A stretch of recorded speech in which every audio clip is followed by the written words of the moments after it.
Colossenses e suas linhas de amor.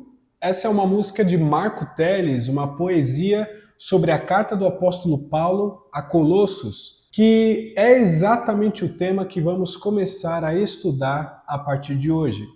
Você está aqui no nosso canal sobre ser um cristão. Curta, se inscreva, compartilhe, que o conteúdo agora estudando Colossenses possa ser uma bênção na sua vida. Nós vamos introduzir a carta do apóstolo Paulo à igreja de Colossos, entender o contexto daquela carta e caminharmos aqui nesse vídeo do verso 1 até o versículo 14. A carta à igreja de Colossos ela é fundamental para a igreja cristã, porque muito da nossa apologética cristológica, nossa defesa quanto ao ensino de Cristo, se dá por muito do conteúdo compartilhado pelo Espírito Santo através da escrita do apóstolo Paulo. Então Deus, ele nos deixou muito claro sobre a plenitude da divindade, a imagem do Deus invisível, que é Jesus, aqui na carta de Colossenses, aos Colossenses, à igreja de Colossos. Então vamos introduzir agora o nosso estudo nessa carta. Eu estou aqui com um roteiro para a gente seguir o início, meio e fim nessa introdução e a gente ir pensando junto enquanto eu vou comentando com você. Então vamos lá, Colossenses, eu quero ler com você o versículo 13 e 14. Depois da leitura desse verso, vamos introduzir ao contexto. Pois ele nos resgatou do domínio das trevas, nos transportou para o reino do seu Filho amado, em quem temos a redenção, a saber, o perdão dos pecados. Então Deus ele nos tira do reino de trevas e nos transporta para o reino de Jesus, seu Filho amado, em quem nós temos a remissão dos nossos pecados, o nosso Redentor.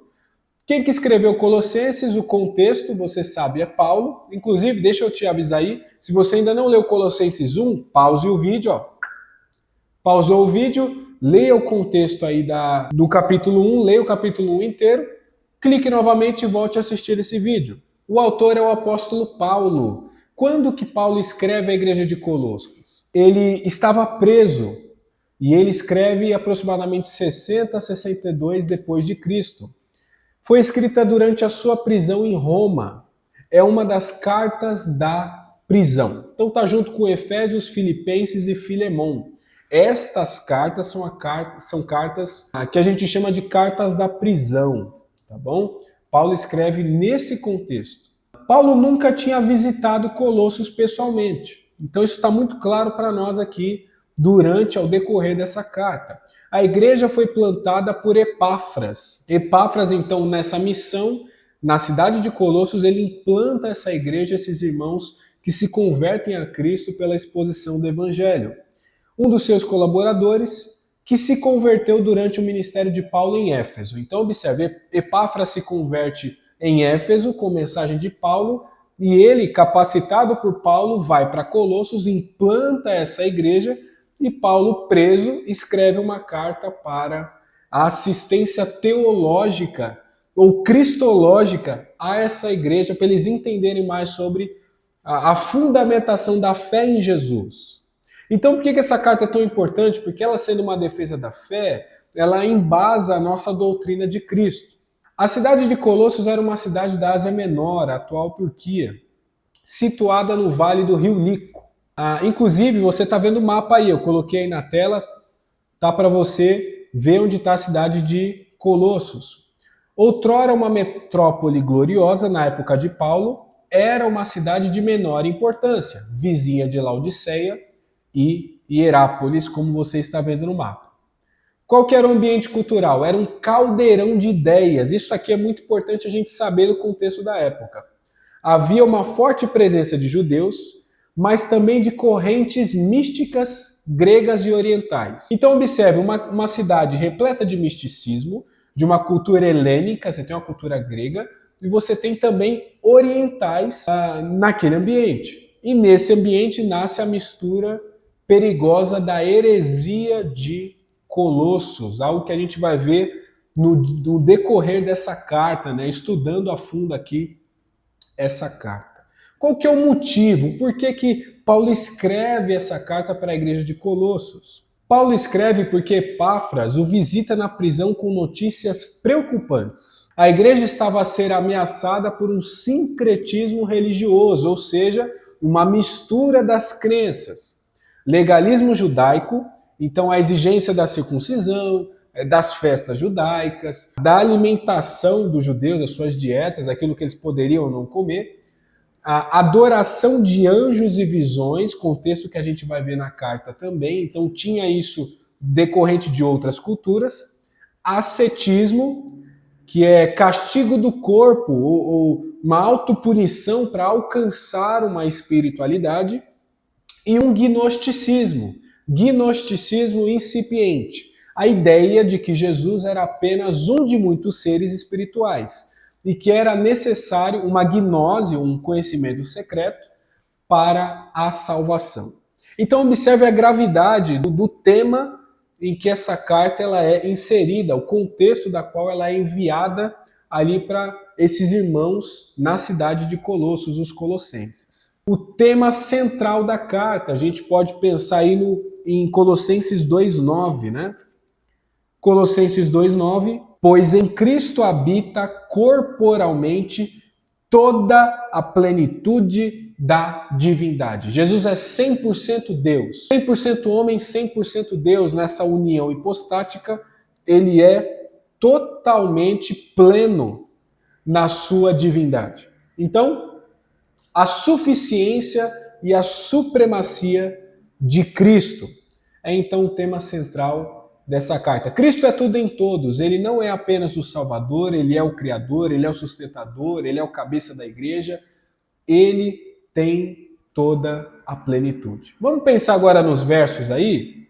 A gente vai ver o seu início, Paulo e o irmão Timóteo. Tem outras cartas também, né, que Paulo ele vai escrever então juntamente com essa citação de o irmão Timóteo como colaborador para a preparação e também para o envio dessa carta, né? Aos santos e fiéis, irmãos em Cristo que estão em Colossos, a vocês a graça e paz da parte de Deus, nosso Pai, e do Senhor Jesus Cristo. Então Paulo aqui com a sua saudação familiar, né, nas suas outras cartas ele tem essa mesma saudação, e a gente vai ver a partir do verso 3 até o versículo 8 a tríade cristã. Qual que é a tríade cristã? Você lembra lá de 1 Coríntios, capítulo 13, no seu final? Paulo vai dizer, portanto, permanecem três coisas, a fé, a esperança e o amor. Estes três, mas o maior destes é o amor. Inclusive, ele está falando sobre o amor nessa carta a Corinto, no seu capítulo 13. Então, a tríade cristã ela é muito viva nos escritos de Paulo. Olha como é que está aí, do verso 3 ao 8.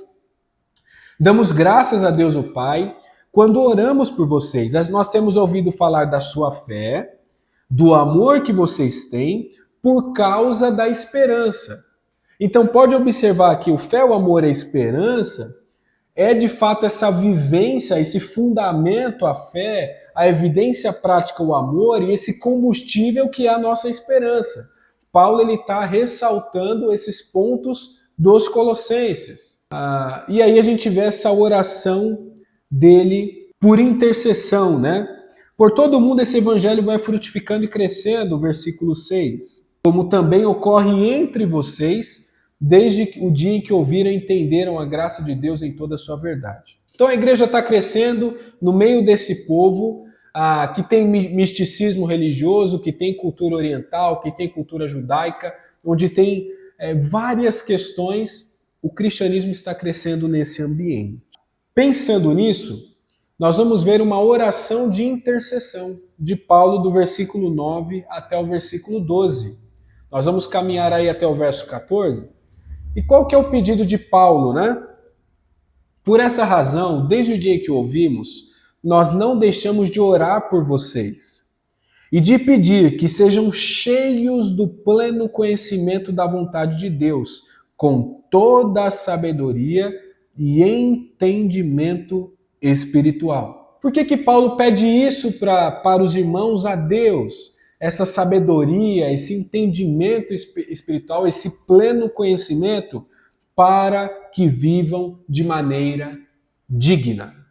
Deus ele quer que eu e você vivamos de uma vida digna cristã, uma vida digna do Senhor, que honre ao Senhor com tudo aquilo que fazemos. E eu quero pensar em 4 pilares do viver digno. Talvez se tiver algum pastor ouvindo vai falar, e a mensagem? Lucas está deixando a mensagem, os 4 pilares para o viver digno. E é o que a gente vai ver nesses versos, né? Quais que são os 4 pilares que vão ser citados aí na sequência para um viver digno? O primeiro pilar é frutificar em toda boa obra. Nós vamos ler aí: vocês vivam de maneira digna do Senhor, em tudo possam agradá-lo, frutificando em toda boa obra. Então, viver uma vida frutífera é digno do Senhor, é um chamado do Senhor para nós. Qual que é o segundo pilar? Crescer no conhecimento de Deus. É o que está ainda no versículo 10. O terceiro pilar, ser fortalecido com todo o poder. É o que vai ser dito, crescendo no conhecimento de Deus, sendo fortalecidos com todo o poder de acordo com a força da sua glória. Com a força da glória de Deus, nós somos fortalecidos no nosso viver, para as nossas situações, para as nossas dificuldades diárias, nossas circunstâncias. Fortalecidos com paciência, com longanimidade, o que o Senhor espera de nós vivendo essa vida frutífera, que cresce em conhecimento e se fortalece nele? Deus, ele quer que a gente viva dando graças. Versículo 12. Dando graças ao Pai, que nos tornou dignos de participar da herança dos santos do reino da luz. Então, em quarto lugar, uma vida cheia de gratidão. Uma vida digna do Senhor é uma vida frutífera, uma vida que está crescendo no conhecimento de Deus, uma vida sendo fortalecido na força do seu poder e uma vida repleta de gratidão. Esses são os 4 pilares aqui citados por Paulo para uma vida digna do Senhor.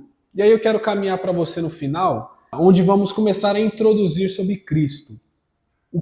Como Cristo é importante.